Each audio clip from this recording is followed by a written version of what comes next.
Iran Israel ಯುದ್ಧದ effect commercial gas ಪೂರೈಕೆ ಮೇಲೆ ಬಿದ್ದಿದೆ. ಬೆಂಗಳೂರಿನಲ್ಲಿ ವಾಣಿಜ್ಯ ಸಿಲಿಂಡರ್ಗಳ ಸರಬರಾಜು ಅರ್ಧದಷ್ಟು ಕಡಿಮೆಯಾಗಿದೆ. ಹೀಗಾಗಿ ಸಿಲಿಂಡರ್ ಸಿಗ್ತಿಲ್ಲ ಅನ್ನೋ ಕಾರಣಕ್ಕೆ ಹೋಟೆಲ್ ಉದ್ಯಮ ಸ್ಥಗಿತ ಆಗೋ ಸಾಧ್ಯತೆ ಕೂಡ ಇದೆ. ಒಂದು ಕಮರ್ಷಿಯಲ್ ಸಿಲಿಂಡರ್ ದರ 1850 ರೂಪಾಯಿ ಇದೆ. ಒಂದು ವೇಳೆ ಬೆಲೆ ಏರಿಕೆಯಾದರೆ 2200 ರೂಪಾಯಿವರೆಗೂ ಏರಿಕೆಯಾಗುವ ಸಾಧ್ಯತೆ ಇದೆ. ಈ ಸಂಬಂಧ ಆಕ್ರೋಶ ವ್ಯಕ್ತಪಡಿಸಿರುವಂತಹ ಹೋಟೆಲ್ ಮಾಲೀಕರ ಸಂಘ ಗ್ಯಾಸ್ ಇಲ್ಲದಿದ್ರೆ ಅಡುಗೆ ಮಾಡೋಕ್ಕಾಗಲ್ಲ ಅಂತಂದ್ರು. ಗ್ಯಾಸ್ ಪೂರೈಕೆ ವ್ಯತ್ಯಯ ಹಿನ್ನೆಲೆಯಲ್ಲಿ ಗ್ಯಾಸ್ ಡಿಸ್ಟ್ರಿಬ್ಯೂಟರ್ಸ್ ಸುಲಿಗೆಗೆ ಇಳಿದಿರೋ ಆರೋಪ ಕೇಳಿ ಬರ್ತಾ ಇದೆ. ಹೋಟೆಲ್ ಮಾಲೀಕರು ಡಿಸ್ಟ್ರಿಬ್ಯೂಟರ್ಸ್ ವಿರುದ್ಧ ಸುಲಿಗೆ ಮಾಡ್ತಿದ್ದಾರೆ ಅಂತ ಆರೋಪವನ್ನು ಮಾಡ್ತಿದ್ದಾರೆ. ಇನ್ನು ಒಂದು ವಾರಕ್ಕಾಗುವಷ್ಟು ಗ್ಯಾಸ್ ಸಿಲಿಂಡರ್ ಸ್ಟಾಕ್ ಇದೆ. ಆದರೆ ದರ ಏರಿಕೆ ಆಗುವ ನಿರೀಕ್ಷೆಯಲ್ಲಿ ಡಿಸ್ಟ್ರಿಬ್ಯೂಟರ್ಸ್ ಸಿಲಿಂಡರ್ ಅನ್ನು ಸರಬರಾಜು ಮಾಡ್ತಿಲ್ಲ ಅಂತ ಹೋಟೆಲ್ ಉದ್ಯಮಿ ಕೃಷ್ಣರಾಜ್ ಆರೋಪವನ್ನು ಮಾಡಿದ್ರು. ಈ ರೀತಿಯಾದ ಸುಮಾರು 4-5 ದಿವಸಕ್ಕೆ ಆಗುವಷ್ಟು ಗ್ಯಾಸ್ ಸಿಲಿಂಡರ್ ಡಿಸ್ಟ್ರಿಬ್ಯೂಟರ್ಗಳು ಸ್ಟಾಕ್ ಮಾಡಿದ್ದಾರೆ ಅಂತ ನಮ್ಗೆ ಕೇಳ್ಪಟ್ಟಿದ್ವಿ. ಯಾಕಂತ ಹೇಳಿದ್ರೆ ಈಗಾಗಲೇ ಕೆಲವೊಂದು ಹೋಟ್ಲ್ಗಳಿಗೆ ಸುಮಾರು 2800-3000 ರೂಪಾಯಿ ದುಡ್ಡು ಕೊಟ್ಟರೆ ಅವರಿಗೆ ಸಪ್ಲೈ ಮಾಡ್ತಾ ಇದ್ದಾರೆ. ಅಂದರೆ ನಮ್ಮ ಗೋಡಾನ್ಗಳಿದೆ, ಅಲ್ಲಿಗೆ ಬಂದು ನೀವೇ ತೊಗೊಂಡು ಹೋಗಬೇಕು ಅಂತೇಳಿ ಈ ರೀತಿಯಾದ ಆಟ ಆಡ್ತಾ ಇದ್ದಾರೆ. ಅಧಿಕಾರಿಗಳು ಅದು ಎಲ್ಲ ಗುಡಾನ್ಗಳಿಗೆ ಹೋಗ್ಬಿಟ್ಟು ರೇಡ್ ಮಾಡಬೇಕು, ಪ್ರತಿ ಸ್ಟಾಕನ್ನು ಆಯಾ ದಿವಸ ಅವ್ರಿಗೆ ಕಸ್ಟಮರಿಗೆ ಸಪ್ಲೈ ಮಾಡಬೇಕಂತೇಳಿ ಕಂಪ್ನಿಯ ರೂಲ್ ಹೇಳುತ್ತೆ. ಇದು ಅದನ್ನು ಬಿಟ್ಟು ಇವರು ಸ್ಟಾಕ್ ಮಾಡಿಕೊಂಡು ನೀವೇ ಡೈರೆಕ್ಟಾಗಿ ಬಂದರೆ ನಾವು ಇಷ್ಟಕ್ಕೆ ಕೊಡ್ತೀವಿ ಅಷ್ಟಕ್ಕೆ ಕೊಡ್ತೀವಿ ಅಂತ ದಂಧೆಗಳಿದ್ದಾರೆ. ಈ ದಂಧೆ ಕಡಿವಾಣ ಹಾಕಬೇಕು ಅಂತೇಳಿ ನಾವು ಹೇಳ್ತಾ ಇದ್ದೀವಿ. ಬೆಂಗಳೂರಿನ ಫೇಮಸ್ ಹೋಟೆಲ್ ಆದ ವಿದ್ಯಾರ್ಥಿ ಭವನಕ್ಕೂ ಗ್ಯಾಸ್ ಕೊರತೆ ಬಿಸಿ ತಟ್ಟಿದೆ. ಹೋಟೆಲ್ನಲ್ಲಿದ್ದ 4 ಗ್ಯಾಸ್ ಒಲೆಗಳಲ್ಲಿ 2 ಗ್ಯಾಸ್ ಒಲೆಗಳನ್ನು ಬಂದ್ ಮಾಡಲಾಗಿದೆ. ಗ್ಯಾಸ್ ಇಲ್ಲದ ಕಾರಣ ಹೋಟೆಲ್ ಮಾಲೀಕರು 2 ಗ್ಯಾಸ್ ಒಲೆಯನ್ನ ಬಂದ್ ಮಾಡಿದ್ದಾರೆ. ಇದರ ಜೊತೆಗೆ ಮೆನುವಿನಲ್ಲೂ ಕೆಲವು ಆಹಾರಗಳನ್ನು ಕಟ್ ಮಾಡಲಾಗಿದೆ. 4 ಗ್ಯಾಸ್ ಸಿಲಿಂಡರ್ ಮೂಲಕ ಹೋಟೆಲ್ ನಡೆಸಲಾಗ್ತಾ ಇದೆ ಅಂತ ಹೋಟೆಲ್ ಮಾಲೀಕ ಅರುಣ್ ಅಡಿಗ ಹೇಳಿದ್ದಾರೆ. ಬಂದ್ ಮಾಡಿರೋದಲ್ಲ, ಗ್ಯಾಸ್ ಇದ್ರೇನೆ ಉರಿಸೋದು. ಇರೋ ಲಿಮಿಟೆಡ್ ಗ್ಯಾಸಲ್ಲಿ ಆದಷ್ಟು ಆಪ್ಟಿಮೈಸೇಷನ್ ಮಾಡ್ತಾ ಇದೀವಿ. ನಮ್ಮ ರಿಸೋರ್ಸಸ್ನ 4 ಹಂಚನ್ನ 2 ಹಂಚಿಗೆ ಓಡಿಸ್ತಾ ಇದ್ದೀವಿ. ಪೂರಿ ನಿಲ್ಲಿಸಿದ್ದೀವಿ, ಸಾಂಬಾರು ಕಡಿಮೆ ಮಾಡಿದ್ದೀವಿ. ನೋಡಬೇಕು ಏನೇನು ಸರ್ಕಸ್ ಮಾಡೋಕ್ಕಾಗುತ್ತೋ ಮಾಡೋದು. ಸೊ ದಟ್ ಇನ್ನು 1 ದಿವಸ ಎಕ್ಸ್ಟ್ರಾ ತಳ್ಕೊಂಡು ಮಾಡಿದ್ರೆ ಅಷ್ಟೊತ್ತಿಗೆ ಸರ್ಕಾರ ಏನಾದ್ರು ಇಂಟರ್ವ್ಯೂನ್ ಮಾಡಿ ಸೊಲ್ಯೂಷನ್ ಕೊಟ್ಟರೆ ನಮ್ಗೆ ಪರಿಹಾರ ಸಿಗುತ್ತೆ, ಏನು ಅಂತ ಮಾಡೋದು ಅಂತ ಐಡಿಯಾ ಸಿಗುತ್ತೆ ಅಂತ. ನಮಗೆ ಹೋಟ್ಲ್ ಮುಚ್ಚೋದು ಉದ್ದೇಶ ಖಂಡಿತ ಯಾರಿಗೂ ಇಲ್ಲ. ಅದು ಥ್ರೆಟನ್ ಮಾಡೋದು ಅಲ್ಲ, ಹೇಗೋ ನಡೆಸಬೇಕು ಅನ್ನೋದು. ಲಾಸ್ಟ್ ಗ್ಯಾಸ್ ಇರೋವರೆಗೂ ನಡೆಸ್ತೀವಿ, ಆದಷ್ಟು ಮುಂದಕ್ಕೆ ತಳ್ಳೋಣ ಅಂತ ಇರೋ ಮೆನುನೇ ಅಡ್ಜಸ್ಟ್ ಮಾಡ್ಕೊಂಡು ಮಾಡ್ತಾಯಿದ್ವಿ. ನಿನ್ನೆ ಬೆಳಗ್ಗೆಯಿಂದ ಗ್ಯಾಸ್ ಸಪ್ಲೈ ಆಗಿಲ್ಲ. ನಮಗೆ ದಿವಸ ಸಪ್ಲೈ ತೊಗೋತೀವಿ. ನಮ್ಮ consumption around 5 cylinder per day. So ಇವಾಗ ನನ್ನ ಹತ್ರ 10-12 ಸಿಲಿಂಡರ್ ಖಾಲಿ ಸಿಲಿಂಡರ್ ಇದೆ. ಇನ್ನೊಂದು 4 ಸಿಲಿಂಡರ್ ಇದೆ. ಹಬ್ಬ ನಾವು ಈ ಸರ್ಕಸ್ ಎಲ್ಲ ಮಾಡಿದ್ರೆ ನಾಳೆ ಮಧ್ಯಾಹ್ನ ತನಕ ನಡೆಸ್ತೀವಿ. ಇರಾನ್ ಹಾಗೂ ಇಸ್ರೇಲ್ ವಾರ್ ಎಫೆಕ್ಟ್ ಹೋಟೆಲ್ ಉದ್ಯಮಕ್ಕೆ ಭಾರಿ ಹೊಡೆತವನ್ನ ಕೊಡ್ತಾ ಇದೆ. ಕಮರ್ಷಿಯಲ್ ಸಿಲಿಂಡರ್ ಸಿಗದೆ ಮಾಲೀಕರು ಪರದಾಟವನ್ನು ನಡೆಸಿದ್ದಾರೆ. ಬೆಂಗಳೂರಿನ ಗಾಂಧಿನಗರದ ಪ್ರತಿಷ್ಠಿತ ಹೋಟೆಲ್ ಆದ ಸ್ಯಾಂಕ್ಟಮ್ ಹೋಟೆಲ್ ಬಂದ್ ಮಾಡಿದ್ದು, ಗ್ಯಾಸ್ ಇಲ್ಲದ ಕಾರಣ ಹೋಟೆಲ್ ಅನ್ನೇ ಬಂದ್ ಮಾಡಲಾಗಿದೆ. ಇನ್ನು ಗ್ಯಾಸ್ ಕೊರತೆಯಿಂದಾಗಿ ಬೆಂಗಳೂರಿನ ಟ್ರಿಪಲ್ ಸ್ಟಾರ್ ಹೋಟೆಲ್ನಲ್ಲಿ ಅಡುಗೆ ತಯಾರಿ ಮಾಡೋಕೆ ಸೌದೆ ಒಲೆ ಬಳಸಲಾಗ್ತಾ ಇದೆ. ಹೋಟೆಲ್ನಲ್ಲಿ ಈಗಾಗಲೇ ಬುಕಿಂಗ್ ಆಗಿರೋ ಗೆಸ್ಟ್ಗಳಿಗಾಗಿ ಅಡುಗೆ ತಯಾರಿ ಮಾಡಲಾಗ್ತಾ ಇದೆ. ಸೌದೆ ಒಲೆಗಳನ್ನು ತಂದು ಅಡುಗೆ ಮಾಡೋಕೆ ಸಿಬ್ಬಂದಿ ಮುಂದಾಗಿದ್ದಾರೆ.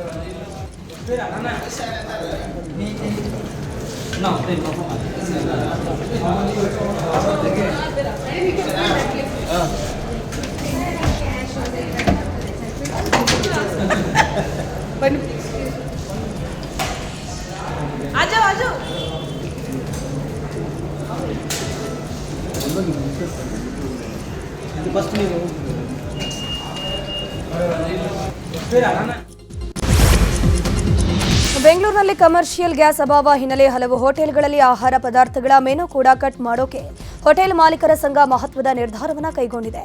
ಸೂಕ್ತ ರೀತಿಯಲ್ಲಿ ಗ್ಯಾಸ್ ಪೂರೈಕೆ ಆಗುವವರೆಗೂ ಸೀಮಿತ ಆಹಾರಗಳ ತಯಾರಿಕೆಗೆ ಸೂಚನೆ ಕೊಡಲಾಗಿದೆ. ದೋಸೆ ಸೇರಿದಂತೆ ಹೆಚ್ಚು ಗ್ಯಾಸ್ ಬಳಕೆಯಾಗುವ ಆಹಾರ ಕೈ ಬಿಡೋದಾಗಿ ಸಂಘದ ಕಾರ್ಯದರ್ಶಿ ಕೃಷ್ಣರಾಜ್ ಹೇಳಿದ್ದಾರೆ. ಮೆನುವಲ್ಲಿ ಬದಲಾವಣೆಗಿಂತ ನಿಮ್ಗೆ ಒಬ್ಬರಿಗೆ ಒಂದೇ ಐಟಮ್ ಕೊಡುವಂಥ ಪರಿಸ್ಥಿತಿ ಬರ್ಬೋದು. ಯಾಕಂತೇಳಿ ಆಹಾರ ಎಮರ್ಜೆನ್ಸಿ ಅಂತಲೇ ಹೇಳ್ಬೋದು. ಯಾಕಂತ ಹೇಳಿದ್ರೆ ಒಂದು ರೈಸ್ ಬಾತ್ ಕೊಟ್ಟರೆ ಇನ್ನೊಬ್ರಿಗೆ ಕೊಡೋಕ್ಕಾಗಲ್ಲ, ಎಲ್ರಿಗೂ ಸಿಗಬೇಕಲ್ವ. ನಮಗೆ ನಾವಿರೋ 2 ಸಿಲಿಂಡ್ರ್, ನಮ್ಮ 3 ಸಿಲಿಂಡ್ರಲ್ಲಿ ಎಷ್ಟು ಅಡುಗೆ ಪ್ರಿಪ್ರೇಷನ್ ಮಾಡ್ಬೋದು, ಈ ರೀತಿಯಾದ ಸಮಸ್ಯೆ ಉದ್ಭವ ಆಗ್ಬೋದು ಅಂತೇಳಿ ಮುಂದಿನ ದಿವಸದಲ್ಲಿ. ಹೇಳಿದ್ರೆ ಒಬ್ಬರಿಗೆ ಒಂದೇ ತಿಂಡಿ ಕೊಡ್ಬೋದು. ಈಗ ನಮ್ಮಲ್ಲಿ 1,500 ಜನ ಗ್ರಾಹಕರು ಬರ್ತಾರೆ. ಒಬ್ಬರಿಗೆ 4 ಐಟಮ್ ತಿಂದರೆ ನಾವು ಪ್ರಿಪ್ರೇಷನ್ ಮಾಡಲೇಬೇಕು. ನೀವು ಒಂದೇ ಐಟಮ್ ತಿನ್ನಿ ಅಂತ. ಹಸಿ ಐಟಮ್ ಯಾವುದು ತಿನ್ನೋಕ್ಕಾಗಲ್ವಾ, ಬೇಯಿಸಿದ ಐಟಮೇ ತಿನ್ನಬೇಕಾ, ಎಲ್ರಿಗೂ ನಾವು ಕೊಡಲೇಬೇಕಾ? ನಮ್ಮ ಉದ್ದೇಶ ಹಾಗೆ, ಯಾವುದೇ ಕಾರಣಕ್ಕೂ ಯಾರಿಗೂ ತೊಂದರೆ. ಇನ್ನು ದೇವನಹಳ್ಳಿ ಹೋಟೆಲ್ ಮಾಲೀಕರಿಗೂ ಕಮರ್ಷಿಯಲ್ ಗ್ಯಾಸ್ ಸಿಲಿಂಡರ್ ಬಿಸಿ ತಟ್ಟಿದೆ. ಕೆಂಪೇಗೌಡ ಏರ್ಪೋರ್ಟ್ ಸುತ್ತಮುತ್ತಲಿರುವ ಹೋಟೆಲ್ ಉದ್ಯಮಕ್ಕೆ ಭಾರೀ ಹೊಡೆತ ಬಿದ್ದಿದೆ. 100ಕ್ಕೂ ಹೆಚ್ಚು ಹೋಟೆಲ್ಗಳಿಗೆ ಸಿಲಿಂಡರ್ ಪೂರೈಕೆ ಆಗಿಲ್ಲ. 10 ಸಿಲಿಂಡರ್ ಪೂರೈಕೆ ಆಗ್ತಾ ಇದ್ದ ಹೋಟೆಲ್ಗೆ 1 ರಿಂದ 2 ಸಿಲಿಂಡರ್ ಮಾತ್ರ ಪೂರೈಕೆ ಆಗ್ತಾ ಇದ್ದು, ಹೋಟೆಲ್ ಮಾಲೀಕರು ಆದಷ್ಟು ಬೇಗ ಈ ಸಮಸ್ಯೆ ಬಗೆಹರಿಸಿ ಅಂತ ಸರ್ಕಾರಕ್ಕೆ ಮನವಿ ಮಾಡಿಕೊಳ್ತಿದ್ದಾರೆ. ಬೇಕಾಗಿತ್ತು, ಒಂದು 8 ರಿಂದ 10 ಗ್ಯಾಸ್ ಡೈಲಿ ಬೇಕಾಗಿತ್ತು.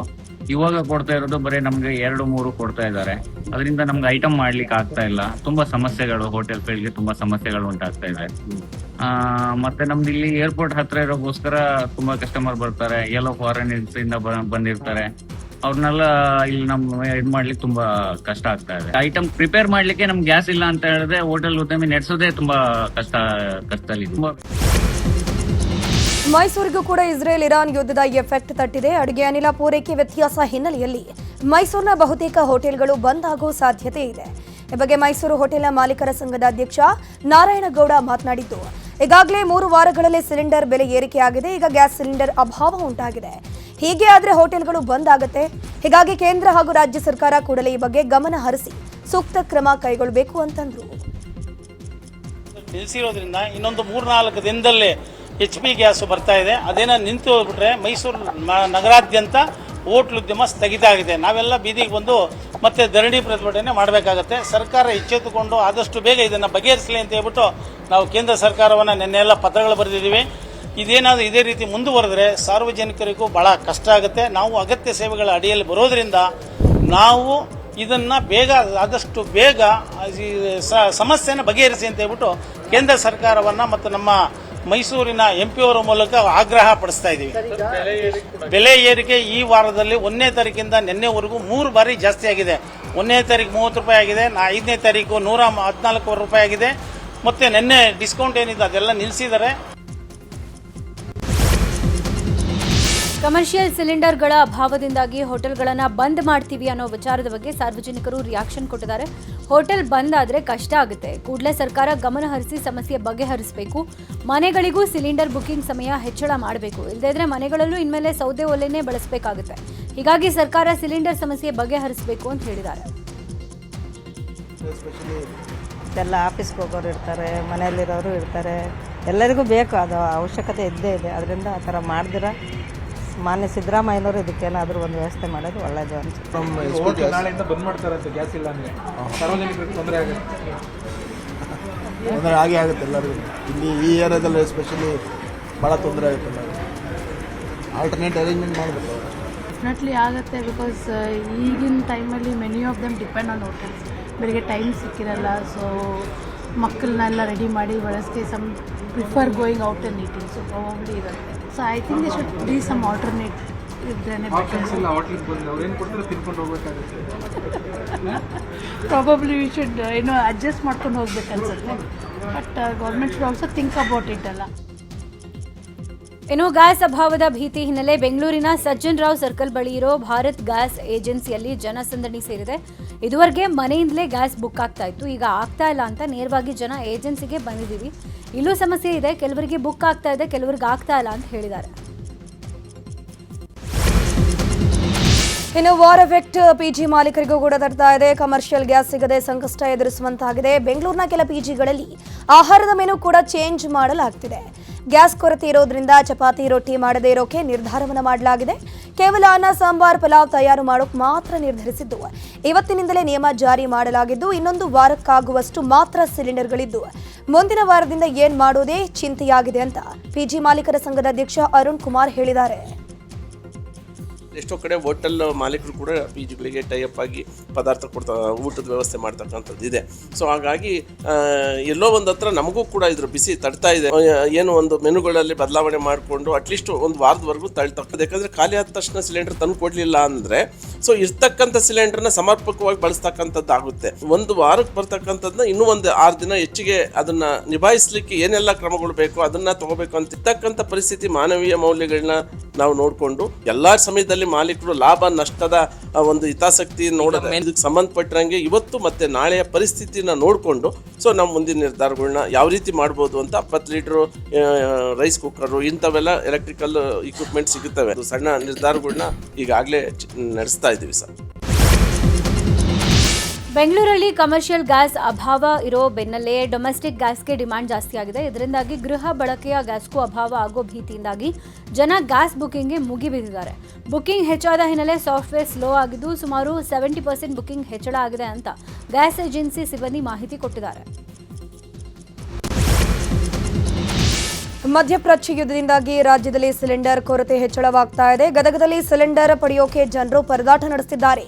ಮಾರ್ಚ್ 6ರಂದು ಬುಕ್ ಮಾಡಿದ್ರು ಸಿಲಿಂಡರ್ ಬಂದಿಲ್ಲ ಅಂತ ಜನರು ಕಿಡಿಕಾಡ್ತಿರೋದು. ಅಲ್ಲದೆ ಸಿಲಿಂಡರ್ ಸಿಗೋದಿಲ್ಲ ಅಂತ ಸಿಲಿಂಡರ್ ಏಜೆನ್ಸಿಗೆ ಜನರು ಬರ್ತಿದ್ದು ಗೃಹೋಪಯೋಗಿ ಸಿಲಿಂಡರ್ ಬುಕ್ ಆಗ್ತಾ ಇಲ್ಲ ಅಂತ ಕಿಡಿಕಾಡ್ತಿದ್ದಾರೆ. ನನ್ನ ಪ್ರಕಾರ ಯಾವುದೇ ಸಮಸ್ಯೆ ಇಲ್ಲ. ಇಲ್ಲಿರ್ತಕ್ಕಂಥವ್ರು ಈ ಏಜೆನ್ಸಿಯವರು ಇರ್ಬೋದು, ಇಲ್ಲಿ ಕೆಲಸ ಮಾಡ್ತಕ್ಕಂಥವ್ರು ಇರ್ಬೋದು, ಇವರು ಹೆಚ್ಚಿನ ರೇಟಿಗೆ ಇಲ್ಲಿ ಮಾರ್ಕೊಳ್ಳಿಕ್ಕೆ ಕೃತಕ ಅಭಾವವನ್ನು ಮಾಡ್ತಾ ಇದ್ದಾರೆ ಅಂತ ಅನಿಸ್ತದೆ. ಯಾಕಂದ್ರೆ ಉದಾಹರಣೆಗೆ ಹೇಳ್ಬೇಕಾದ್ರೆ ಈಗ ನಾನು 6ನೇ ತಾರೀಕಿಗೆ ನಾನು ಸಿಲಿಂಡರ್ ಹಚ್ಚಿದ್ದೀನಿ.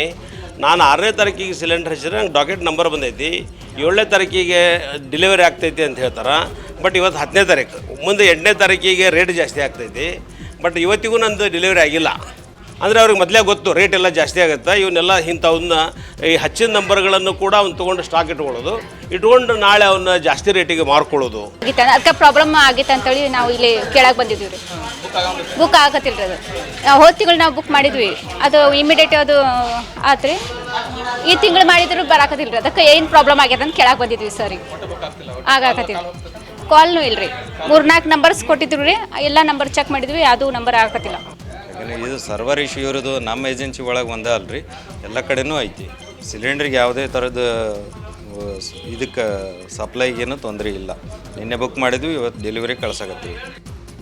ಇನ್ನು ಹಾವೇರಿಯಲ್ಲೂ ಕೂಡ ಕಮರ್ಷಿಯಲ್ ಸಿಲಿಂಡರ್ ಸಿಗದೆ ಮಾಲೀಕರು ಕಂಗಾಲಾಗಿ ಹೋಗಿದ್ದಾರೆ. 300ಕ್ಕೂ ಹೆಚ್ಚು ವೆಜ್ ನಾನ್ ವೆಜ್ ಹೋಟೆಲ್ ಮಾಲೀಕರಿಗೆ ಸಂಕಷ್ಟ ಎದುರಾಗಿದೆ. ಸದ್ಯಕ್ಕೆ 1 ವಾರಕ್ಕೆ ಆಗುವಷ್ಟು ಮಾತ್ರ ಸಿಲಿಂಡರ್ ಲಭ್ಯತೆ ಇದ್ದು ಸಿಲಿಂಡರ್ ಖಾಲಿ ಬಳಿಕ ಹೋಟೆಲ್ ಬಂದ್ ಆಗೋ ಪರಿಸ್ಥಿತಿ ಇದೆ. ಯಾದಗಿರಿಯಲ್ಲೂ ಸಿಲಿಂಡರ್ ಕೊರತೆಯ ಅಭಾವ ಸೃಷ್ಟಿಯಾಗಿದೆ. ವಾಣಿಜ್ಯ ಸಿಲಿಂಡರ್ಗಳ ಕೊರತೆಯಿಂದಾಗಿ ಹೋಟೆಲ್ ಉದ್ಯಮ ದುಸ್ತರಗೊಂಡಿದ್ದು ಕೇವಲ 3 ದಿನಕ್ಕೆ ಮಾತ್ರ ವಾಣಿಜ್ಯ ಸಿಲಿಂಡರ್ ಸ್ಟಾಕ್ ಇದೆ. 3 ದಿನದ ಬಳಿಕ ಬಹುತೇಕ ಹೋಟೆಲ್ಗಳು ಬಂದ್ ಆಗೋ ಸಾಧ್ಯತೆ ಇದೆ. ಬೆಂಗಳೂರು ನಗರ ಪ್ರದೇಶಗಳಲ್ಲಿ, ಮೆಟ್ರೋ ನಗರಗಳಲ್ಲಿ ಮಾಹಿತಿ ಬಂದಿದೆ ಸಿಗ್ತಾ ಇಲ್ಲ ಅಂತೇಳಿ. ಈಗ ಮುಂದಿನ ದಿನಮಾನಗಳಲ್ಲಿ ಎಲ್ಲ ಜಿಲ್ಲೆಗಳಲ್ಲಿ ಅದೇ ರೀತಿ ಆದರೆ ಹೋಟೆಲ್ ಉದ್ಯಮಕ್ಕೆ ಭಾಳ ಹೊಡೆತ ಬೀಳ್ತದೆ. ಹಾಗಾಗಿ ಸರ್ಕಾರದವರು ಆದಷ್ಟು ಬೇಗ ಸಮಸ್ಯೆ ಬಗೆಹರಿಸಬೇಕು. ಮತ್ತು ರೇಟ್ ಕೂಡ ಹೆಚ್ಚಳ ಆಗಿದೆ. ರೇಟ್ ಹೆಚ್ಚಾಗಿರೋದ್ರಿಂದ ಬೆಲೆ ಹೆಚ್ಚಳ ಕೊಡ್ತೀವಿ ಅಂದರೂ ಕೂಡ ಸಿಲಿಂಡರ್ ಸಿಗ್ತಾ ಇಲ್ಲ. ಬೆಲೆ ಹೆಚ್ಚಳ ಕೊಡ್ತೀವಿ ಅಂದರೂ ಸಿಗ್ತಾ ಇಲ್ಲ ಅಂದಾಗ ಅದ್ರ ಪರಿಣಾಮ ಬೇರೆ ಇದ್ರ ಮೇಲೆ ಬೀಳುತ್ತೆ. ಹಾಗಾಗಿ ಎಲ್ಲದರ ಮೇಲೆ ಹೊಡೆತ ಬೀಳ್ತದೆ. ಹಾಗಾಗಿ ಸರ್ಕಾರ ಆದಷ್ಟು ಬೇಗ ಇದ್ರ ಬಗ್ಗೆ ಕ್ರಮ ವಹಿಸಬೇಕಂತ ಬೆಂಗಳೂರು ನಗರ. ಇನ್ನು ವಿಜಯಪುರದಲ್ಲೂ ಗ್ಯಾಸ್ ಸಮಸ್ಯೆ ಎದುರಾಗಿದೆ. ಎಲ್ಪಿಜಿಗಾಗಿ ಕಿಲೋಮೀಟರ್ ಗಟ್ಟಲೆ ಸರತಿಯಲ್ಲಿ ಆಟೋ ಚಾಲಕರು ಗ್ಯಾಸ್ ಬಂಕ್ ಮುಂದೆ ನಿಂತಿರೋ ದೃಶ್ಯ ಕಂಡು ಬಂದಿದೆ.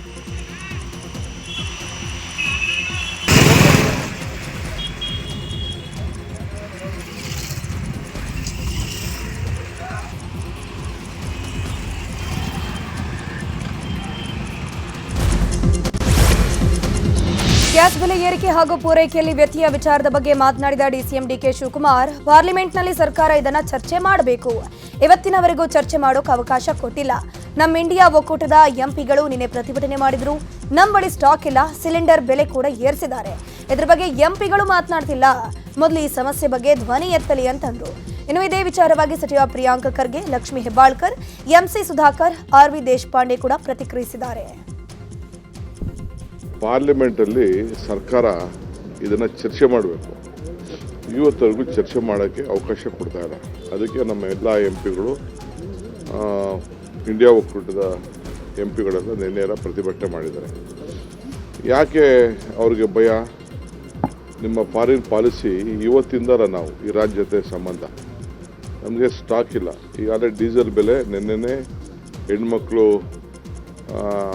ವರ್ಲ್ಡ್ ವುಮನ್ ಡೇ ದಿನನೇ 60 ರೂಪಾಯಿ ಏರಿಕೆ ಮಾಡಿ ಎಲ್ಲರಿಗೂ ಮಾಡಿದ್ದಾರೆ. ಎಂಪಿಗಳು ಯಾಕೆ ಮಾತಾಡ್ತಾ ಇಲ್ಲ? ಎಂಪಿಗಳು ಒಬ್ಬರು ಮಾತಾಡ್ತಾ ಇಲ್ಲ. ಈ ಗ್ಯಾಸ್ ಬೆಲೆದು, ಗ್ಯಾಸ್ ತೊಂದರೆ ಆಗಿರೋದು ಈಗ ಎಲ್ಲ ಸ್ಟ್ರೈಕ್ ಮಾಡ್ತಾರಲ್ಲ, ಎಂಪಿಗಳು ಅದ್ರ ಬಗ್ಗೆ ಮಾತಾಡಲಿ. ಎಲ್ಲದಕ್ಕೂ ಧ್ವನಿ ಎತ್ತಾರೆ, ಭಾಳ ವಿಚಿತ್ರವಾಗಿ ಧ್ವನಿ ಎತ್ತಾರೆ. ಎಲ್ಲ ಮಾತಾಡ್ತೀನಿ. ಕಳೆದ ಪಾರ್ಲಿಮೆಂಟ್ನಲ್ಲಿ ಇಂಧನ ಸಚಿವರಾದಂಥ ಹರ್ದೀಪ್ ಸಿಂಗ್ ಪುರಿ ಅವರು ಸದನದಲ್ಲಿ ಏನು ಹೇಳ್ತಾರೆ ಅಂದರೆ, ಯಾರೂ ಚಿಂತೆಗೆ ಒಳಗಾಗಬಾರ್ದು, ನಮಗೆ 75 ದಿನ ಪೂರೈಕೆ ಆಗಷ್ಟು ಇಂಧನ ಇದೆ ನಮ್ಮ ಹತ್ರ ಅಂತ ಹೇಳ್ತಾರೆ. ಈ ಯುದ್ಧ ಪ್ರಾರಂಭ ಆದಮೇಲೆ ministry of oil and petroleum and natural gas ಅವ್ರ ಕಡೆಯಿಂದ ಏನು ಬರುತ್ತೆ, 25 ದಿನ ಎಷ್ಟು ಪೂರೈಕೆ ಆಗುವಷ್ಟು ಇಂಧನ ನಮ್ಮ ಹತ್ರ ಇದೆ ಅಂತ ಹೇಳ್ತಾರೆ. ಆದರೆ ಸರ್ಕಾರದಲ್ಲಿ ಏನಾಗ್ತಾ ಇದೆ ಏನಾಗ್ತಾ ಇಲ್ಲ ಅಂತ ಕೇಂದ್ರ ಸರ್ಕಾರಕ್ಕೆ ಗೊತ್ತಿಲ್ಲ, ಸಚಿವರಿಗೆ ಗೊತ್ತಿಲ್ಲ, ಅಧಿಕಾರಿಗಳಿಗೆ ಗೊತ್ತಿಲ್ಲ. ಅಂದರೆ ಆಡಳಿತ ಯಾವ ದಿಕ್ಕಿನಲ್ಲಿ ಇವರು ನಡೆಸ್ತಾ ಇದ್ದಾರೆ ಅಂತ ಬಹಳ ಸ್ಪಷ್ಟವಾಗಿ ಎದ್ದು ಕಾಣಿಸ್ತಾ ಇದೆ. ಮೋದಿ ಸರ್ಕಾರಕ್ಕೆ, ಕೇಂದ್ರ ಸರ್ಕಾರಕ್ಕೆ ಅಭಿನಂದನೆಯನ್ನು ಸಲ್ಲಿಸಲಿಕ್ಕೆ ಬಯಸ್ತೇನೆ. ಇದು ಅವರು ಕೊಟ್ಟಂತ ಒಂದು ಕೊಡುಗೆ ಅಂತ ಹೇಳಲಿಕ್ಕೆ ಬಯಸ್ತೇನೆ. ಮೊನ್ನೆ ಮಹಿಳಾ ದಿನಾಚರಣೆಯ ದಿನದಂದನೇ ಗ್ಯಾಸ್ ಸಿಲಿಂಡರ್ ಬೆಲೆ ಜಾಸ್ತಿ ಆಗಿದೆ. ಸೊ ಎಲ್ಲಿ ಸ್ಮೃತಿ ಇರಾನಿ ಅವರು ಎಲ್ಲೋ ಯಾಕೋ ಕಾಣಿಸ್ತಾ ಇಲ್ಲ. ಯಾಕಂತಂದ್ರೆ 10 ರೂಪಾಯಿ 50 ರೂಪಾಯಿ ಜಾಸ್ತಿ ಬೆಲೆ ಆದರೆ ಪಾಪ ಬಹಳ ಬೊಂಬಳ ಹೊಡ್ಕೊಳ್ತಾ ಇದ್ರು. ಇವತ್ತು ಪಾಪ ಎಲ್ಲೋ ಕಾಣೆ ಆಗಿದ್ದಾರೆ, ಮಾಯ ಆಗಿದ್ದಾರೆ. ಕೇಂದ್ರ ಸರ್ಕಾರ ತತ್ಕ್ಷಣ ಇಂಟರ್ವ್ಯೂನ್ ಆಗಬೇಕು. ಹೋಟೆಲ್ದವ್ರಿಗಾಗಿರ್ಬೋದು ಅಥವಾ ಹೋಟೆಲ್ ಗ್ರಾಹಕರಿಗಾಗಿರ್ಬೋದು ಅಥವಾ ಸಾಮಾನ್ಯ ಜನರಿಗಾಗಿರ್ಬೋದು ಈ ಒಂದು ಬೆಲೆ ನಿಯಂತ್ರಣವನ್ನು ಮಾಡಬೇಕು. ಜೊತೆಯಲ್ಲಿ ಗ್ಯಾಸ್ನ ಸಿಲಿಂಡರ್ನ ಇಮಿಡಿಯೇಟ್ ಆಗಿ ಎಷ್ಟು ಬೇಕು ಅಷ್ಟು ಪೂರೈಕೆ ಮಾಡೋದ್ರಲ್ಲಿ ಗಮನ ಹರಿಸಬೇಕು. ಅಮೆರಿಕ ರಾಷ್ಟ್ರದ ಸರ್ವಾಧಿಕಾರಿ ಧೋರಣೆಯ ಫಲ ಇವತ್ತು ಇಡೀ ಪ್ರಪಂಚದ ಎಲ್ಲ ದೇಶಗಳ ಮೇಲೆ ಒಂದು ರೀತಿಯಾದಂತಹ ವ್ಯತಿರಿಕ್ತವಾದಂತಹ ಪರಿಣಾಮ ಬೀರ್ತಾ ಇದೆ. ಎಲ್ಲಿ ತೈಲ ಇರ್ತಕ್ಕಂಥ ರಾಷ್ಟ್ರಗಳ ಮೇಲೆ ನಾವು ಈ ಹಲವಾರು ವರ್ಷಗಳಿಂದ ನೋಡಿದಾಗ ತೈಲ ಹೆಚ್ಚು ಲಭ್ಯ ಇರತಕ್ಕಂಥ ದೇಶಗಳ ಮೇಲೆ ಹಿಡಿತ ಸಾಧಿಸಬೇಕು ಅಂತಕ್ಕಂಥ ನಿಟ್ಟಿನಲ್ಲಿ ಅಲ್ಲಿರ್ತಕ್ಕಂಥ ಆಡಳಿತವನ್ನ ಅಸ್ಥಿರಗೊಳಿಸ್ತಕ್ಕಂಥದ್ದು, ಅಲ್ಲಿರ್ತಕ್ಕಂಥ ಮುಖಂಡರನ್ನ ಆಂತರಿಕ ದಂಗೆಯ ಮುಖಾಂತರ ಬೇರೆ ಬೇರೆ ರೀತಿಯಲ್ಲಿ ಸಮಸ್ಯೆಗಳನ್ನ ಸೃಷ್ಟಿ ಮಾಡತಕ್ಕಂಥ ಕೆಲಸವನ್ನ ಮಾಡಿ ಇವತ್ತು ಈ ರೀತಿ ಪರಿಸ್ಥಿತಿ ಪ್ರಪಂಚದಲ್ಲಿ ಸೃಷ್ಟಿಯಾಗಿದೆ. ಅದರ ಪರಿಣಾಮ ಇವತ್ತು ನಾವು ಕೂಡ ಎದುರಿಸುವಂತಹ ಪರಿಸ್ಥಿತಿಯಾಗಿದೆ. ಮಾನ್ಯ ಪ್ರಧಾನಮಂತ್ರಿಗಳು ಏನು 56 ಇಂಚಿನ ಎದೆಗಾರಿಕೆ ಇರ್ತಕ್ಕಂಥವ್ರು ಈಗ ಏನು ಉತ್ತರ ಕೊಡ್ತಾರೆ ಈ ರಾಷ್ಟ್ರದ ಜನಕ್ಕೆ ಅಂತಕ್ಕಂಥದ್ದನ್ನ ನಾವೆಲ್ಲರೂ ಕಾದು ನೋಡ್ತಾ ಇದೀವಿ. ಏನೇನು ಇದ್ರ ಮೇಲೆ ಪರಿಣಾಮಗಳಾಗ್ತವೆ, ಯಾವ್ಯಾವ ಅಗತ್ಯ ವಸ್ತುಗಳ ಬೆಲೆಗಳು ಜಾಸ್ತಿ ಆಗ್ತವೆ, ಸಗಟು ಸಾಗಾಣಿಕೆಯ ಮೇಲೆ ಯಾವ ರೀತಿ ಪರಿಣಾಮ ಬೀರ್ತದೆ, ಇದು ಒಂದಲ್ಲ ಒಂದು ರೀತಿ ಕ್ಯಾಸ್ಕೇಡಿಂಗ್ ಎಫೆಕ್ಟ್ ಅಂತ ಹೇಳ್ತಾರೆ. ಇದೆಲ್ಲ ದೊಡ್ಡ ಮಟ್ಟದಲ್ಲಿ ಆಗ್ತಕ್ಕಂಥದ್ದಾಗ್ತಾ ಇದೆ. ಇದಕ್ಕೆ ಕೇಂದ್ರ ಸರ್ಕಾರನೇ ಇದಕ್ಕೆ ಉತ್ತರ ಕೊಡಬೇಕು ಅಂತಕ್ಕಂಥದ್ದು ನನ್ನ ಅಭಿಪ್ರಾಯ. ಗ್ಯಾಸ್ ದರ ರೆಸಿಡೆನ್ಷಿಯಲ್ಗೆ 65 ರೂಪಾಯಿ, ಈ ಕಮರ್ಷಿಯಲ್ಗೆ 110 ರೂಪಾಯಿ ಮಾಡಿ ಭಾರ ಬಿದ್ದಿದೆ, ಅದ್ರ ಬಗ್ಗೆ ಪ್ರಶ್ನೆ ಇಲ್ಲ. ಆದರೆ ಇದಕ್ಕೆ ಮುಖ್ಯ ಕಾರಣ ನಮ್ಮ ಅರಬ್ ಕಂಟ್ರೀಸ್ ಏನಿವೆ, ಇಸ್ರಾಯೇಲ್, ಈಜಿಪ್ಟ್, UAE, ನಮ್ಮ ಟ್ರಂಪ್ ಸಾಹೇಬರ ಕೃಪೆಯಿಂದ ಏನು ಯುದ್ಧ ನಡೀತಾ ಇದೆ ಅದರ ದುಷ್ಪರಿಣಾಮಗಳು ಇವು. ಹಾಗಾಗಿ ಭಾರತ ಸರ್ಕಾರ ಈ ಸಮಸ್ಯೆ ಬಗೆಹರಿಸಲಿಕ್ಕೆ ಪ್ರಾಧಾನ್ಯದ ಮೇಲೆ ಪ್ರಯತ್ನ ಮಾಡಬೇಕು. ಎಷ್ಟು ಇಂಪೋರ್ಟ್ ಮಾಡಲಿಕ್ಕೆ ಸಾಧ್ಯ ಅಷ್ಟು ಇಂಪೋರ್ಟ್ ಮಾಡಿ ಬೆಲೆ ಕಡಿಮೆ ಮಾಡಲಿಕ್ಕೆ ಪ್ರಯತ್ನ ಮಾಡಬೇಕಂತ ಭಾರತ ಸರ್ಕಾರನ ಒತ್ತಾಯ ಮಾಡ್ತಾ ಇದ್ದೇನೆ. ಗ್ಯಾಸ್ ಕೊರತೆ ವಿಚಾರವಾಗಿ ಮೈಸೂರಲ್ಲಿ ಮಾತನಾಡಿದ ಮಾಜಿ ಸಂಸದ ಪ್ರತಾಪ್ ಸಿಂಹ, ಸ್ವಲ್ಪ ಸಮಸ್ಯೆ ಆಗಿದೆ, ಹಿತಮಿತವಾಗಿ ಅನಿಲ ಖರ್ಚು ಮಾಡೋ ಸ್ಥಿತಿ ಬಂದಿದೆ. ಪೆಟ್ರೋಲ್ ಡೀಸೆಲ್ಗೆ ಸಮಸ್ಯೆ ಇಲ್ಲ. ಮೋದಿ ಪ್ರಯತ್ನದ ಫಲವಾಗಿ ಪೆಟ್ರೋಲ್ ಡೀಸೆಲ್ ಬೆಲೆ ಏರಿಕೆ ಆಗಿಲ್ಲ.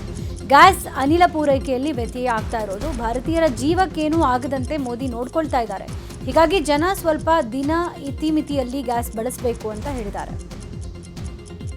ಹಿತಮಿತವಾಗಿ ಇರಾನ್ ಪಕ್ಕದಲ್ಲಿ ಏನು ಹಾರ್ಮುಜ್ ಕೊಲ್ಲಿ ಏನಿದೆ ಅಲ್ಲಿಯೇ 40% ಆಫ್ ದಿ ಆಯಿಲ್ ಗ್ಯಾಸ್ ಅಲ್ಲಿ ಟ್ರಾನ್ಸ್ಪೋರ್ಟೇಷನ್ ಆಗುತ್ತೆ. ಇಂಡಿಯಾದವರಿಗೆ ಎಕ್ಸೆಂಪ್ಟ್ ಮಾಡಿದ್ದಾರೆ, ಇಲ್ಲ ಅಂತಲ್ಲ. ಇಡೀ ಜಗತ್ತಲ್ಲಿ ಎಲ್ಲ ಕಡೆನೂ ಕೂಡ ಪ್ರೈಸ್ ರೈಸ್ ಆಗಿದೆ. ಆದರೆ ನಮ್ಮಲ್ಲಿ ಪೆಟ್ರೋಲ್ ಡೀಸೆಲ್ ಬೆಲೆನೇನು ಜಾಸ್ತಿ ಮಾಡಿಲ್ಲ. ಗ್ಯಾಸನ್ನು ಸ್ವಲ್ಪ ಜಾಸ್ತಿ ಆಗಿದೆ. ಈಗ ವಾರ 10 ದಿನ 15 ದಿನ 20 ದಿನ ವೇಟ್ ಮಾಡಬೇಕಾದಂಥ ಸ್ಥಿತಿ ಕಾಣಿಸ್ತಾ ಇದೆ. ಹಾಗಾಗಿ ಹಿತಮಿತವಾಗಿ ಖರ್ಚು ಮಾಡಿ ನೀವು ಅದನ್ನು ಬಳಕೆನೂ ಮಾಡಿ ಅನಿಲವನ್ನು ಪೆಟ್ರೋಲ್ ಡೀಸೆಲ್ಗೆ ಏನು ಕೊರತೆ ಆಗಲ್ಲ. ಜಗತ್ತನ್ನು ಕಾಡ್ತಾ ಇರುವಂಥ ಒಂದು ಸಮಸ್ಯೆ ಆಗಿದೆ. ಇದೇನು ಭಾರತದಲ್ಲಿ ಮಾತ್ರ ಆಗ್ತಾ ಇರೋಂಥದ್ದಲ್ಲ, ಬೇರೆ ದೇಶಗಳಲ್ಲಿ ಪೆಟ್ರೋಲ್ ಡೀಸೆಲನ್ನು ಕೂಡ ನಿಮಗೆ ಬೈ ಮಾಡೋಕ್ಕಾಗಲ್ಲ. ಆ ಲೆವೆಲ್ಗೆ ಅದು ಒಂದು ಗಗನಕ್ಕೆ ಏರ್ಬಿಟ್ಟಿದೆ. ಆದರೆ ನಮ್ಮ ದೇಶದಲ್ಲಿ ನಮ್ಮ ಮೋದಿ ಸರ್ಕಾರದ ಒಂದು ಪ್ರಯತ್ನದ ಫಲವಾಗಿ ಇವತ್ತು ಕೂಡ ಆ ಬೆಲೆಯನ್ನು ಏರಿಕೆ ಆಗದಂಗೆ ತಡೆದಿದ್ದಾರೆ. ಇನ್ನು ಬೆಂಗಳೂರಲ್ಲಿ ಕಮರ್ಷಿಯಲ್ ಸಿಲಿಂಡರ್ ಕೊರತೆ ಹಿನ್ನೆಲೆ ಕೇಂದ್ರ ಸಚಿವರಿಗೆ ಸಂಸದ ತೇಜಸ್ವಿ ಸೂರ್ಯ ಪತ್ರ ಬರೆದಿದ್ದಾರೆ. ಬೆಂಗಳೂರು ಹೋಟೆಲ್ ಅಸೋಸಿಯೇಷನ್ ಮನವಿಯನ್ನ ಕೇಂದ್ರ ಸಚಿವರ ಗಮನಕ್ಕೆ ತಂದಿದ್ದಾರೆ. ಗ್ಯಾಸ್ ಸಿಲಿಂಡರ್ ಬೆಲೆ ಏರಿಕೆ ವಿರುದ್ಧ ಕಾಂಗ್ರೆಸ್ ಪ್ರತಿಭಟನೆ ಮಾಡ್ತಾ ಇದೆ. ಮಂಡ್ಯದ ವಿಶ್ವೇಶ್ವರಯ್ಯ ಪ್ರತಿಮೆ ಬಳಿ ಜಿಲ್ಲಾ ಕಾಂಗ್ರೆಸ್ ಸಮಿತಿಯಿಂದ ಪ್ರತಿಭಟನೆ ಮಾಡಲಾಯಿತು. ಕೇಂದ್ರ ಸರ್ಕಾರ ಗ್ಯಾಸ್ ಬೆಲೆ ಏರಿಕೆ ಮಾಡಿ ಜನಸಾಮಾನ್ಯರ ಮೇಲೆ ದಬ್ಬಾಳಿಕೆಯನ್ನ ಮಾಡ್ತಾ ಇದೆ. ಮಹಿಳೆಯರಿಗೆ ಮೋದಿಯವರು ಅನ್ಯಾಯ ಮಾಡ್ತಿದ್ದಾರೆ. ತಕ್ಷಣವೇ ಬೆಲೆ ಏರಿಕೆ ವಾಪಸ್ ಪಡಿಬೇಕು, ಇಲ್ಲದಿದ್ದರೆ ಮಹಿಳೆಯರು ಮತ್ತು ರಾಜ್ಯದ ಜನ ತಕ್ಕ ಉತ್ತರ ಕೊಡ್ತಾರೆ ಅಂತ ಆಕ್ರೋಶವನ್ನು ವ್ಯಕ್ತಪಡಿಸಿದರು. ಇನ್ನು ಉಡುಪಿಯಲ್ಲೂ ಕೂಡ ಜಿಲ್ಲಾ ಕಾಂಗ್ರೆಸ್ನಿಂದ ರಸ್ತೆಯಲ್ಲಿ ವಿಭಿನ್ನವಾಗಿ ಚಹಾ ತಯಾರಿಸಿ ಪ್ರತಿಭಟನೆ ಮಾಡಲಾಯಿತು. ಕಾಂಗ್ರೆಸ್ ಭವನದಿಂದ ಬ್ರಹ್ಮಗಿರಿ ಸರ್ಕಲ್ವರೆಗೂ ಪ್ರತಿಭಟನಾ ಮೆರವಣಿಗೆ ಮಾಡಿ ಕೇಂದ್ರ ಸರ್ಕಾರದ ವಿರುದ್ಧ ಆಕ್ರೋಶವನ್ನು ವ್ಯಕ್ತಪಡಿಸಿದ್ದಾರೆ. ಮಧ್ಯಪ್ರಾಚ್ಯದಲ್ಲಿ ಯುದ್ಧದ ಎಫೆಕ್ಟ್ನಿಂದಾಗಿ ಇದೀಗ ಪೆಟ್ರೋಲ್ ಡೀಸೆಲ್ ದರ ಕೂಡ ಏರಿಕೆಯಾಗುವ ಸಾಧ್ಯತೆ ಇದೆ. ಲೀಟರ್ಗೆ 5 ರಿಂದ 6 ರೂಪಾಯಿ ಜಾಸ್ತಿ ಆಗಬಹುದು. ಈ ಬಗ್ಗೆ ಎಲ್ಲ ಡಿಸ್ಟ್ರಿಬ್ಯೂಟರ್ಸ್ಗಳಿಗೆ ಇಂಡಿಯನ್ ಆಯಿಲ್ ಕಾರ್ಪೊರೇಷನ್ ಲಿಮಿಟೆಡ್ ಪತ್ರ ಬರೆದಿದೆ. ಸಿಲಿಂಡರ್ ದರ ಏರಿಕೆ ತಡೆಗೆ ವಿಪಕ್ಷಗಳು ಕೇಂದ್ರಕ್ಕೆ ಆಗ್ರಹಿಸ್ತಾ ಇದೆ. ಸಂಸತ್ನಲ್ಲಿ ಚರ್ಚೆಗೆ ಅವಕಾಶವನ್ನು ನೀಡುವಂತೆ ಒತ್ತಡ ಹೇರಿದ್ದಾರೆ. ವಿಪಕ್ಷಗಳು ಅವಿಶ್ವಾಸ ನಿರ್ಣಯಕ್ಕೆ ಮುಂದಾಗಿದ್ದು ಸ್ಪೀಕರ್ ವಿರುದ್ಧ ಚರ್ಚೆಗೆ ಅವಕಾಶ ಕೊಡದಿದ್ದಕ್ಕೆ ವಿಪಕ್ಷ ಸಂಸದರು ಸದನದಲ್ಲಿ ಗರಂ ಆದರು. ಪೆಟ್ರೋಲಿಯಂ ಉತ್ಪನ್ನಗಳ ದರ ಏರಲ್ಲ, ಯಾವುದೇ ಭಯ ಬೇಡ ಅಂತ ಕೇಂದ್ರ ಸರ್ಕಾರ ಜನರಿಗೆ ಆಶ್ವಾಸನೆ ಕೊಟ್ಟಿದೆ. ಗ್ಯಾಸ್ ದರ ಏರಲ್ಲ, ಹಾಗೆ ಯೂರಿಯಾ ಡಿಎಪಿ ಗೊಬ್ಬರದ ದರವೂ ಏರಿಕೆ ಆಗಲ್ಲ. ಸಾರ್ವಜನಿಕರ ಹಿತ ಕಾಪಾಡ್ತೀವಿ ಅಂತ ಕೇಂದ್ರ ಅಭಯ ಕೊಟ್ಟಿದೆ. ಈ ಬಗ್ಗೆ ಪೆಟ್ರೋಲಿಯಂ ಸಚಿವರ ಸಭೆ ಕೂಡ ನಡೆದಿದೆ. ಇರಾನ್ ಅಮೆರಿಕ ಯುದ್ಧ 11ನೇ ದಿನವೂ ಮುಂದುವರೆದಿದೆ. ಜಾಗತಿಕವಾಗಿ ಯುದ್ಧದ ಹೊಡೆತ ಎಲ್ಲಾ ದೇಶಗಳಿಗೂ ತಟ್ಟಿದೆ. ಇನ್ನು ಕದನ ವಿರಾಮಕ್ಕೆ ಮಧ್ಯಸ್ಥಿಕೆ ವಹಿಸೋಕೆ ಚೀನಾ, ರಷ್ಯಾ, ಫ್ರಾನ್ಸ್ ನಮ್ಮನ್ನ ಸಂಪರ್ಕ ಮಾಡಿತ್ತು ಅಂತ ಇರಾನ್ನ ವಿದೇಶಾಂಗ ಸಚಿವ ಕಾಸಿಂ ಹೇಳಿದ್ದಾರೆ. ಈ ಎಲ್ಲ ಬೆಳವಣಿಗೆ ನಡುವೆ ಮಾತನಾಡಿರುವಂತಹ ಅಮೆರಿಕ ಅಧ್ಯಕ್ಷ ಟ್ರಂಪ್, ನಾವೇನಾದರೂ ಇರಾನ್ ಮೇಲೆ ದಾಳಿಯನ್ನ ಮಾಡಿರದಿದ್ರೆ ಇರಾನ್ ಅಮೆರಿಕ ಮೇಲೆ ದಾಳಿಯನ್ನ ಮಾಡ್ತಾ ಇರ್ತಿತ್ತು. ದಾಳಿಯ ಮಾಹಿತಿ ತಿಳಿದ ಕಾರಣವೇ ನಾವು ಇರಾನ್ ಮೇಲೆ ಯುದ್ಧವನ್ನ ಸಾರಿದ್ವಿ ಅಂತ ಹೇಳಿದ್ದಾರೆ. ಇಸ್ರೇಲ್ ಅಮೆರಿಕ ಜಂಟಿ ದಾಳಿಗೆ ಪ್ರತ್ಯುತ್ತರ ಕೊಡ್ತಾ ಇರುವ ಇರಾನ್ ಬಹ್ರೇನ್ನಲ್ಲಿರುವ ಮನಾಮದ ಅಮೆರಿಕನ್ ರಾಜತಾಂತ್ರಿಕ ಹೋಟೆಲ್ ಮೇಲೆ ಭೀಕರ ದಾಳಿ ಮಾಡಿದೆ. 136 ಡ್ರೋನ್ಗಳ ಮೂಲಕ ದಾಳಿ ಮಾಡಿದ್ದು ಕಟ್ಟಡವನ್ನು ಧ್ವಂಸಗೊಳಿಸಿದೆ. ಇಸ್ರೇಲ್ ಅಮೆರಿಕ ದಾಳಿಗೆ ಇರಾನ್ ಪ್ರತ್ಯುತ್ತರ ಕೊಡ್ತಾ ಇದೆ. ಕತಾರ್ನಲ್ಲಿರುವ ಅಮೆರಿಕದ ಮತ್ತೊಂದು ವಾಯುನೆಲೆ ಮೇಲೆ ಇರಾನ್ ಕ್ಷಿಪಣಿ ದಾಳಿ ಮಾಡಿದೆ. ಅಮೆರಿಕದ ವಾಯುನೆಲೆಗಳನ್ನೇ ಗುರಿಯಾಗಿಸಿಕೊಂಡು ಇರಾನ್ ದಾಳಿ ಮಾಡ್ತಾ ಇದ್ದು ವಾಯುನೆಲೆಗಳನ್ನು ಇರಾನ್ ಧ್ವಂಸ ಮಾಡ್ತಾ ಇದೆ. ಇರಾನ್ ಹರ್ಮುಜ್ ಜಲಸಂಧಿ ತಡೆದಿದ್ದಕ್ಕೆ ಅಮೆರಿಕ ಅಧ್ಯಕ್ಷ ಡೊನಾಲ್ಡ್ ಟ್ರಂಪ್ ಕಿಡಿಕಾರಿದ್ದಾರೆ. ಈ ಕುರಿತು ಮಾತನಾಡಿರುವ ಟ್ರಂಪ್, ತೈಲ ಸಾಗಣೆ ತಡೆದ್ರೆ ಮತ್ತಷ್ಟು ದಾಳಿ ಮಾಡ್ತೀವಿ, ಈಗಿನ ದಾಳಿಗಿಂತ 20 ಪಟ್ಟು ಕಠಿಣವಾಗಿರುತ್ತೆ ಅಂತ ಹೇಳಿದ್ದಾರೆ. ಇದರ ಮಧ್ಯೆ ಇರಾನ್ ಕೂಡ ಹರ್ಮುಜ್ ಪ್ರವೇಶ ಮಾಡಿದ್ರೆ ಸ್ಫೋಟ ಎಚ್ಚರಿಕೆ ಕೊಟ್ಟಿದೆ. ರಾಜ್ಯ ವಿಧಾನಸಭೆಯಲ್ಲಿ ಬಜೆಟ್ ಮೇಲೆ ಚರ್ಚೆ ನಡೀತಾ ಇದೆ. ಇದು ವೆಂಟಿಲೇಟರ್ನ ಆಕ್ಸಿಜನ್ ನಲ್ಲಿ ಉಸಿರಾಡ್ತಾ ಇರುವ ಬಜೆಟ್. ಸರ್ಕಸ್ನಲ್ಲಿ ಹಗದ ಮೇಲೆ ನಡೆಯೋ ರೀತಿಯಂತಿದೆ. ಇದೊಂದು ಖಾಲಿ ಟ್ರಂಕ್ ಅಂತ ವಿಪಕ್ಷ ನಾಯಕ ಅಶೋಕ್ ಲೇವಡಿ ಮಾಡಿದ್ದಾರೆ. ಈ ವೇಳೆ ಮಾತನಾಡಿದ ಡಿಕೆಶಿ, ಆ ರೀತಿಯೆಲ್ಲ ಏನೂ ಇಲ್ಲ, ಕನಸು ಕಾಣಬೇಡ ಹೀಗಂತ ತಿರುಗೇಟು ಕೊಟ್ಟಿದ್ದಾರೆ. ವಿಧಾನಸಭೆ ಕಲಾಪದಲ್ಲಿ ಇವತ್ತು ಕೋಲಾರ, ಚಿಕ್ಕಬಳ್ಳಾಪುರದಲ್ಲಿನ ನೀರು ಪೂರೈಕೆ ವಿಚಾರದ ಬಗ್ಗೆ ಪ್ರಸ್ತಾಪವನ್ನ ಮಾಡಲಾಗಿದೆ. ಸದನದಲ್ಲಿ ಜೆಡಿಎಸ್ನ ಶಾಸಕ ಸಮೃದ್ಧಿ ಮಂಜುನಾಥ್ ಪ್ರಸ್ತಾಪ ಮಾಡಿದ್ದು, ತ್ಯಾಜ್ಯ ನೀರನ್ನ ಶುದ್ಧೀಕರಿಸಿ ನಮಗೆ ಕೊಳಚೆ ನೀರನ್ನ ಬಿಡ್ತಿದ್ದಾರೆ, ನಮ್ಮ ಮಕ್ಕಳಿಗೆ ವಿಷಯವನ್ನ ಕೊಡ್ತಿದ್ದಾರೆ ಅಂತ ಹೇಳಿದ್ರು. ಈ ವೇಳೆ ಸಚಿವ ಬೋಸರಾಜು ಉತ್ತರವನ್ನ ಕೊಟ್ಟಿದ್ದು, ಮಂಜುನಾಥ್ ನೀರಿನ ಬಾಟಲ್ ತೋರಿಸಿದ್ದಾರೆ, ಆದರೆ ಅದು ಯಾವ ನೀರು ಅಂತ ಗೊತ್ತಿಲ್ಲ ಅಂತ ಅಪಹಾಸ್ಯ ಮಾಡಿದ್ರು. ಈ ವೇಳೆ ಮಧ್ಯಪ್ರವೇಶ ಮಾಡಿದ ಕೃಷ್ಣ ಬೈರೇಗೌಡ, ಶಾಸಕರು ಆರೋಪ ಮಾಡಿದ್ದಾರೆ, ವೈಜ್ಞಾನಿಕ ಸಂಸ್ಥೆ ಅಧ್ಯಯನ ಮಾಡಬೇಕು, ಪರಿಶೀಲನೆ ಮಾಡಿ ತನಿಖೆ ಮಾಡಲಿ ಅಂತಂದ್ರು. ಡಿಕೆ ಶಿವಕುಮಾರ್ ಕೆಪಿಸಿಸಿ ಅಧ್ಯಕ್ಷರಾಗಿ ಇವತ್ತಿಗೆ 6 ವರ್ಷ. ಹೀಗಾಗಿ ಎಲ್ಲ ಕಡೆ ಶುಭಾಶಯಗಳ ಮಹಾಪೂರ ಹರಿದು ಬರ್ತಾ ಇದೆ. ಈ ನಡುವೆ ಡಿಕೆಶಿ ಸಿಎಂ ಆಗ್ಲಿ ಅಂತ ಮೈಸೂರಿನ 101 ಗಣಪತಿ ದೇವಸ್ಥಾನದಲ್ಲಿ ಅಭಿಮಾನಿಗಳು ಪೂಜೆ ಮಾಡಿದ್ದಾರೆ. ಡಿಕೆ ಭಾವಚಿತ್ರ ಹಿಡಿದು ಸಿಎಂ ಆಗ್ಲಿ ಅಂತ ಘೋಷಣೆಗಳನ್ನು ಕೂಗಿದ್ದಾರೆ. ಇನ್ನು ಡಿಕೆಶಿ ಮುಂದಿನ ಮುಖ್ಯಮಂತ್ರಿ ಅಂತ ಘೋಷಣೆಗಳನ್ನು ಕೂಗಿ ರಾಜ್ ಉಳ್ಳಾಗಡ್ಡಿ ಹಾಗೂ ಕಾಂಗ್ರೆಸ್ ಕಾರ್ಯಕರ್ತರು ಕೂಗಿದ್ದಾರೆ. ಹುಬ್ಬಳ್ಳಿಯ ಸರ್ವೋದಯ ವೃತ್ತದಲ್ಲಿ ವಿಜಯೋತ್ಸವ ಆಚರಿಸಿದ್ದಾರೆ. ಕಾಲೇಜುಗಳಲ್ಲಿ ವಿದ್ಯಾರ್ಥಿ ಸಂಘದ ಚುನಾವಣೆ ನಡೆಸುವ ಬಗ್ಗೆ ಬಜೆಟ್ನಲ್ಲಿ ಸರ್ಕಾರ ಘೋಷಣೆ ಮಾಡಿತ್ತು. ಇದೇ ವಿಚಾರವಾಗಿ ನಿನ್ನೆ ಮಂಗಳೂರಿನ ಹಂಪನಕಟ್ಟೆಯಲ್ಲಿರುವಂತಹ ವಿಶ್ವವಿದ್ಯಾನಿಲಯ ಕಾಲೇಜಿನಲ್ಲಿ ಎನ್ಎಸ್ಯುಐ ಸಂಭ್ರಮಾಚರಣೆ ಮಾಡಿತು. ಎನ್ಎಸ್ಯುಐ ಸಂಭ್ರಮಾಚರಣೆ ಖಂಡಿಸಿ ಇವತ್ತು ಎಬಿವಿಪಿ ಪ್ರತಿಭಟನೆ ಮಾಡಿತು. ಕಾಲೇಜಿಗೆ ನುಗ್ಗಿದ ಎನ್ಎಸ್ಯುಐ ಕಾರ್ಯಕರ್ತರು ಶೈಕ್ಷಣಿಕ ಚಟುವಟಿಕೆಗೆ ಅಡ್ಡಿಪಡಿಸಿದ್ದಾರೆ ಅಂತ ಎಬಿವಿಪಿ ಲೀಡರ್ಸ್ ಆರೋಪ ಮಾಡಿದರು. ಇನ್ನು ಎನ್ಎಸ್ಯುಐ ಕಾರ್ಯಕರ್ತರಿಗೆ ಕಾಲೇಜು ಪ್ರವೇಶಕ್ಕೆ ಅನುಮತಿ ನೀಡದ ಪ್ರಾಂಶುಪಾಲರ ವಿರುದ್ಧ ಆಕ್ರೋಶವನ್ನು ವ್ಯಕ್ತಪಡಿಸಲಾಯಿತು.